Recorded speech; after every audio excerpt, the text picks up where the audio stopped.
Hey, welcome to World Entertainment, and we have a possible new update regarding The Lord of the Rings, The Hunt for Gollum. And what I mean by possible update is there's apparently a leaked extended synopsis for what to expect in this movie. Now, how true it is, don't know. Is it true? Don't know. But we're going to take a look at it because it does sound legit. It doesn't come from the most reliable source, that being the OneRing.net, who are just a bunch of idiots. But we're going to have a look at it because, again, with the direction this movie's going in, it kind of does sound like it is what the movie will be. I still don't think we need this movie. I still think it is a bit of a dumb idea to make a whole movie based off basically one page from the books. And it's just like, don't know. So we'll have a look anyway at what to expect from this. By the way, it's still funny to me that they're still looking to bring back Sir Ian McKellen to be Gandalf. They're talking about bringing back Orlando Bloom. They're talking about bringing back Elijah Wood. And yet, they're looking to recast Aragorn. It's like, why? It makes no sense that you're bringing back everyone except the one guy you actually need. And you're like, we'll just recast him. He's too old now. It's like, the rest of them aren't spring chickens either. But anyway, this is saying, in 2024, we learned that Warner Brothers had greenlit The Lord of the Rings, The Hunt for Gollum, the first movie set in Middle-earth since 2014's The Hobbit, The Battle of the Five Armies, and the story will play out before the events of the Fellowship of the Ring. It's interesting to think that the Hobbit movie came out in 2014. I didn't think it was that long ago. So Andy Serkis is stepping behind the camera to direct, and he'll also reprise his role as Gollum.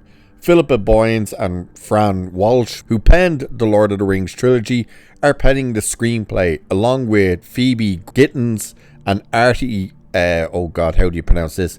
Papagiorgio, I think? I'm not sure, I possibly butchered that.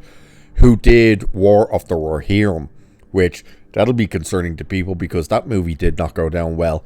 So The Lord of the Rings and The Hobbit director Peter Jackson, meanwhile, is producing the project, with the idea being for this to usher in a new wave of big screen tales based on Arthur J.R.R. Tolkien's work. In terms of the movie's cast, Serkis and Sir Ian McKellen are the only ones currently confirmed to return. Elijah Wood has strongly hinted at his return as Frodo, while a younger Aragorn is also in the process of being cast.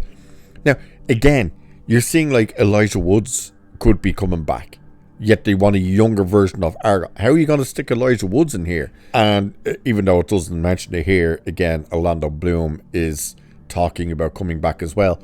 So the OneRing.net has revealed a potential synopsis for The Lord of the Rings, The Hunt for Gollum, revealing several key details about the upcoming prequel. So again, this is not an official synopsis, apparently anyway. This is apparently a leaked synopsis that they've put out. So this is what it reads. But again, it does sound legit.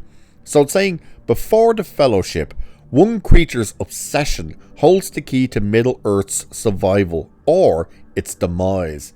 In The Lord of the Rings, The Hunt for Gollum, we meet young Smeagol, an outsider drawn to trinkets and mischief, long before the One Ring consumed him and began his tragic descent into the tortured, deceitful creature Gollum. With the ring lost and carried away by Bilbo Baggins, Gollum finds himself compelled to leave his cave in search of it. Gandalf the Grey calls upon Aragorn, still known as the Ranger Strider, to track the elusive creature whose knowledge of the whereabouts of the ring could tip the balance toward the Dark Lord Sauron. Set in the shadowed time between Bilbo's birthday disappearance and the Fellowship's formation, this perilous journey through Middle-earth's darkest corners reveals untold truths, tests the resolve of its future king, and explores the fractured soul and backstory of Gollum, one of Tolkien's most enigmatic characters. Directed by original cast member Andy Serkis, produced by Peter Jackson, and written and produced by Fran Walsh and Philippa Boyens, the creative team behind the Oscar-winning trilogy, this live-action movie bridges the beloved films with new characters, returning heroes, and a deeply engaging origin story that resets the stage for and changes everything you know about the legendary Lord of the Rings trilogy.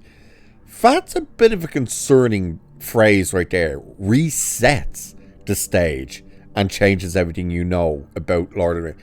Don't like that element. That's a bit kind of, are you going to start adding some stuff in that could directly affect the actual story in Fellowship and beyond? You hope not, but okay. So that's the synopsis, and then this article is saying it sounds like we'll be spending quite a lot of time with the young Smeagol before he eventually stumbles across the One Ring. From there, the story will seemingly shift to Aragorn's hunt for Gollum, hence the title, with the action set specifically during the Bilbo's disappearance and the Fellowship's formation. That's a pretty good indication we'll also get to see Bilbo Baggins, who will play him. Ian Holm passed away in 2020 and Martin Freeman played a younger version in the Hobbit movies. Remains to be seen. That is a good question. Do they end up digitally recreating Ian Holmes? If they do, this will be the second movie to recreate Ian Holmes. Good God, can you imagine that? That'll be Alien Romulus and then possibly this. Let the man rest, will you? Like, he's done his part for Queen and Country, if you like, but yeah, like, come on. Do they bring back Martin Freeman? It's possible. Does Bilbo actually show up in it? Maybe, maybe not. Of course, they could use old footage. You know, they could have footage of the Bilbo Baggins from Fellowship when we're seeing his story a bit. They could use footage like that, which I'm okay with that. I don't particularly want them to digitally recreate them again because, yeah, that's just a bit weird. Wait till you see this bit. Prime Video's The Lord of the Rings of Power has struggled to step out of the shadow cast by fantasy series like Game of Thrones and House of the Dragon and hasn't been the game-changing hit that Amazon expected. This movie, however, does have the potential to reignite interest in Middle-earth. The problem isn't that there was no interest in Middle-earth. It's the Rings of Power is a fucking disaster. That's the issue. It couldn't be more different and an abomination to J.R.R. Tolkien's work. That's the problem with Rings of Power. When you sit there and you see girl boss, man-spreading version, armor-wearing, into battle riding Gladriel, you're like, what the hell is that? Where's the husband? And then they're trying to ship her and Sauron. It's like, yeah, no. So that's why that hasn't worked.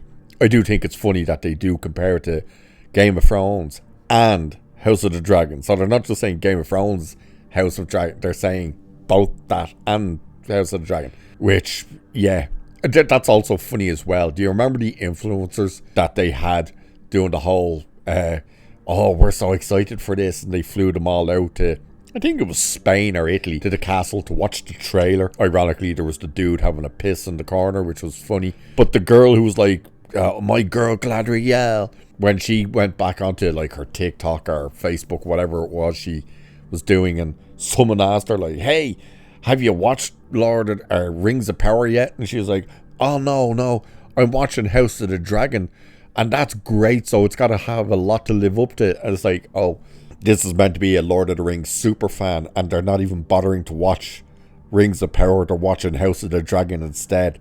That was hilarious. So, Hunting for Gollum is meant to be coming out on December 17th of 2027. So that's next year, people. So they're not really seemingly moving all that quickly. I have not seen much indication of when this thing is meant to start filming and stuff. And of course, Ian McKellen right now, I don't know if he's quite available right away, because of course Doomsday will be doing reshoots and they may not need him, but they may need him. So he probably has to keep windows open to go there. I still think it's weird that they're bringing back Ian McKellen, which obviously you want him back as Gandalf, but he has aged so much since he's done Gandalf that it's going to be like a bit jarring, unless they de-age him and they think it'll cost less because he's going to have the big beard and stuff like that, so they just really kind of have to do his nose and around his eyes and stuff. I doubt it, but you never know.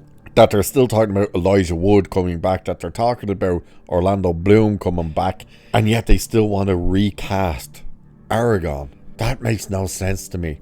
I still don't think this movie needs to happen. I really don't. When they announced that they wanted to do a new Lord of the Rings movie, it was like interest was there. But then when they said it was going to be The Hunt for Gollum, the interest was waning a bit. And then when War of the Rohirrim came out and people went, oh god, they just turned it into girl boss stuff for a character who didn't even have a name in the books and was literally one line mentioned in the book. One line, which was, oh yeah, that's my daughter. That was it. That's all it was. And they made an entire movie based on an unnamed character that they thought was so essential and important. It's like, oh god. And for anyone thinking, oh yeah, but Peter Jackson's involved with this one, unfortunately, Peter Jackson was involved with that one. So, yeah.